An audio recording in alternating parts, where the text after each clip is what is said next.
So to continue my reputation as that guy, we're going to be installing an 8-inch powered subwoofer from HYANKA.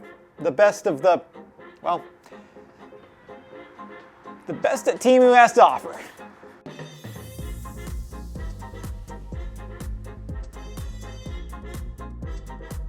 You've probably come to this video for one of three reasons. A, you're just drunk off your ass off White Claw. That's about half of us. The other half are here because you're interested in purchasing this 8-inch powered subwoofer. And I'm a big fan of these little guys, but we're gonna go into maybe some reasons why you shouldn't be a little fan of these little guys.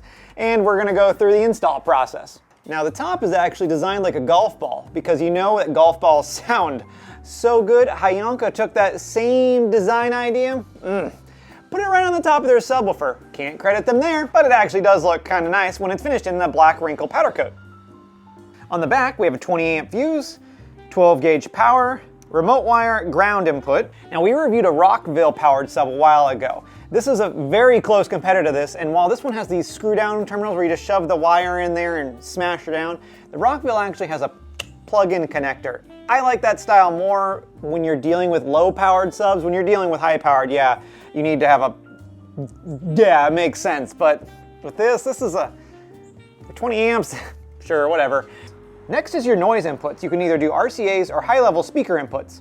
But let me stop you right there and load up our bazooka of knowledge. If you're using the high-level speaker inputs, well, you're gonna get whatever frequency you're getting from your rear speakers. So don't expect this thing to sing down low because the factory head unit sending factory speakers sound is not gonna send the subwoofer frequencies, at least most of the time. Next is the auto on button, so you don't actually have to hook up a remote wire.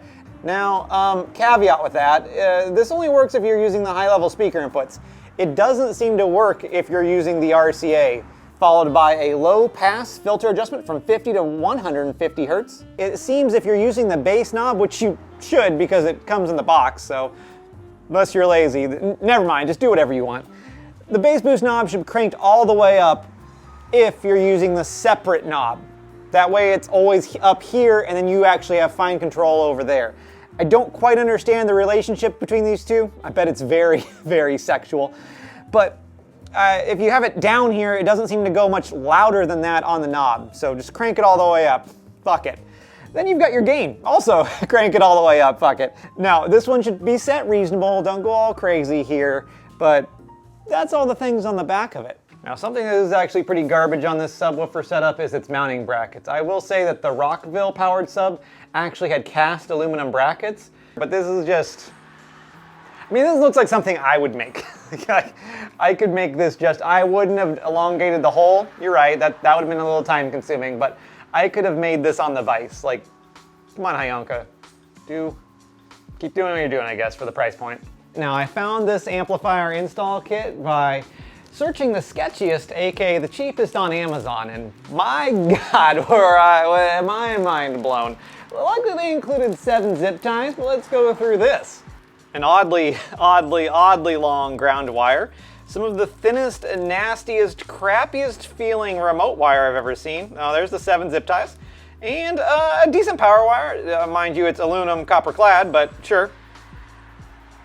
And probably the worst RCAs known to man. Now credit where credit is due for Scosche because they're doing their best here. They're just trying to keep the lights on, all right? 4.5 millimeter, which is I'm sure a gauge, oxygen-free copper-clad aluminum. And it's not the best, but so many cheap brands lie to you and just say it's 100% oxygen-free copper. Thanks for putting it on the outside of the wire that I'm cheap, but at least they're not lying to us about it. So it's got to pass in this instance. Also, we're running 20 amps through it, so what's the worst? The worst that could happen is it catches on fire. Now, being that this install kit is either $3 or a rough hand job, well, it didn't come with split loom or anything to wrap the wires. Since most of the harness under the hood of our 240 is covered with some sort of wire loom, except for that random blue wire, we don't talk about that blue wire. I'm just gonna go ahead and wrap everything with tape and maybe I'll dig up some loom around here so it just doesn't look ratchet. That's really all I'm going for today, not looking ratchet. Next, we gotta find a spot to run the wires through the firewall. And I like to call this area right here, Daddy's little hot pocket. It's where all the wiring harnesses and the throttle cable go through, and we can just find just enough space to shove a power wire through. The other option, which works on a lot of cars, is if your car had the option for a manual, I would recommend drilling a hole where your clutch cylinder would have been mounted, because there's probably nothing back there except sound deadener, and it's a pretty safe spot. You don't really got to use your eyes too much to make sure nothing will catch on fire behind it. And one last little tidbit on your power wire, go ahead and zip tie everything up here with these 7 included zip ties, and make sure your fuse holder is pointing upwards. I've seen one of these like little hatch style ones with a little hood. Well, if they get turned upside down, well, they might fill with water or condensation. You're gonna have a problem. So go ahead and mount this thing vertically. Maybe throw some little grease in there. I don't know, treat yourself. Now we've got to get to making our connections on our head unit. Now our Volvo has an aftermarket Kenwood, so this will be easy. There we go. Got it. Easy as that. Oh, that's broken. Now the first thing I'd like to do while I'm back here is locate our head unit's remote power wire output. Now you don't technically have to use this, but I like doing it because it's a delayed power on.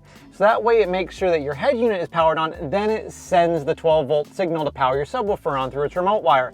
If you don't do that and you just wire it into the ignition, it could totally be fine. I've noticed that the HYANKA unit actually has a slight delay when you click the remote on, and I'm assuming that's because they don't want your turn on bump.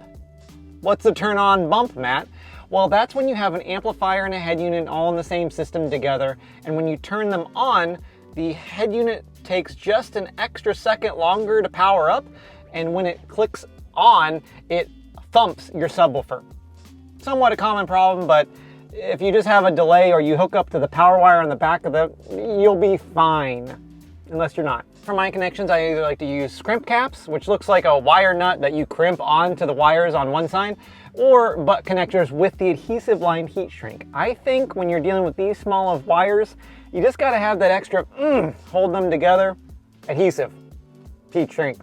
Then I'm gonna take my remote wire and not tangling it up in the steering column and the brake pedal and the gas pedal, gonna run it through everything. I will then take my RCAs, tape them to the remote wire and pull it through at the same time.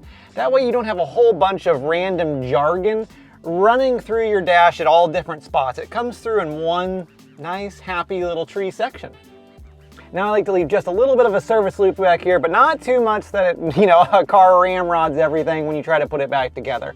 I'm also gonna go through 2 zip ties, 2, that's more than 1, on the harness that actually attaches everything. I'm gonna use 2 rather than 1 because that's more than 1, A, and also A, that'll be some strain relief. So if I tug on the cable down below or tug on it up here, it's not going to get all effed up and come undone from the back of the head unit. Now I've taped up my harness from the front all the way to the B pillar.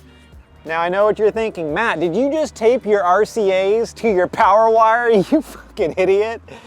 Yeah, for this level of power setup, the shielding on the RCA should be just fine. If we were running 100 amps, maybe I'd consider it, but I'd also consider buying higher quality components so we really wouldn't have. Don't worry about taping stuff together.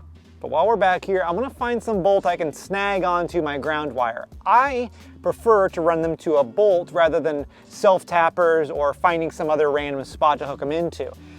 I like running them to things that are already grounded. That way it's easy to track down and, well, I know it's grounded because Volvo is using it as a ground. Well, you were probably wondering why I said to ground it in the B pillar, but we're gonna be installing the sound woofer in the trunk. Or are we? HYANKA recommends this as an underseat powered subwoofer. I recommend this as an underseat powered subwoofer, as well as the Rockville subwoofer that we previously installed. Let's get the air dirtied, laundried out of the air, because the fact that you're like, hey, I need a subwoofer, tells me you might need some bass bouncing in that ass, and this just isn't going to do it. But if you're like me, and well, like at least 4 other people out there, you're like, man, these 3-inch speakers that Volvo included in my car just ain't cutting it. This is a great option for you to A, save money, be easy install, and not take up a lot of space. But if you're looking for heart-throbbing bass, you're not gonna find it in a powered subwoofer. That's my second controversial opinion of the day. They exist out there, but Not for the price point we're paying today. So let's go ahead and get this thing installed. I'm going to go ahead and tin our power wires. That's where you add a little bit of solder to keep all the wire strands from going crazy. This is the third controversial opinion of this video. I know, I'm just raking them in. This is not a good way of doing your connections. If you want to do this, you should actually buy the lugs and actually lug them in there. The problem with tinning your power connections is sometimes it doesn't touch all the surfaces of where it actually docks into, and you can have hot spots and it overheats.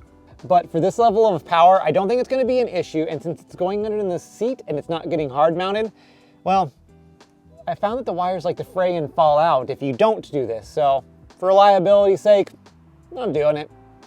Now you want some sort of strain relief on your power cables because you don't want them just flopping around. So this is actually the only good use of those mounting brackets that this thing came with. Go ahead and zip tie it on there, not too tight, to keep everything in line. Now I'm gonna mount our remote switch underneath the dash just so our little knob guy pops out. You can really mount this wherever you want. I personally like to mount it on the bottom of the dash so you don't really see it. And now that we've got it installed to the best of our abilities, well, it's time to listen to some music.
But let's be real, you and I are both here for the money shot. AK, what's my review of the 8-inch powered HYANKA subwoofer? Well, I like it because my expectation was just to fill out my normal audio system within the car. Some 3-inch speakers up front, nothing in the back, I was lacking. I also love installing these things on pretty much anything that didn't have a powered subwoofer in it from the beginning. But classic cars, all that fun nonsense that just need a little bit of oomph. Now for your double money shot of the evening. Unless you've already had another, then this is more. The Rockville powered sub, how does this compare to that? If there's a difference between the two, I can't hear it. They seem to be very similar in weight, construction style, aside from those brackets that mount it, and sound. If I was gonna put my money on it, I would, well, put it on the cheaper, clearly, because that's the way that I am. I don't feel Rockville is a powerful enough name in the audio business to warrant the extra cost for a name. Sorry, breaking hearts here. I also don't know if HYANKA is either, but it seems like a decent powered sub at a good price point that's got reasonable construction. There it is. Well, it didn't come with any wire loom or anything to cover anything. I'm gonna go ahead and replace that wheel bearing on that car. This way it doesn't come unplugged from the back of the head unit when you go rub and tug. Oh, getting too old for this chair.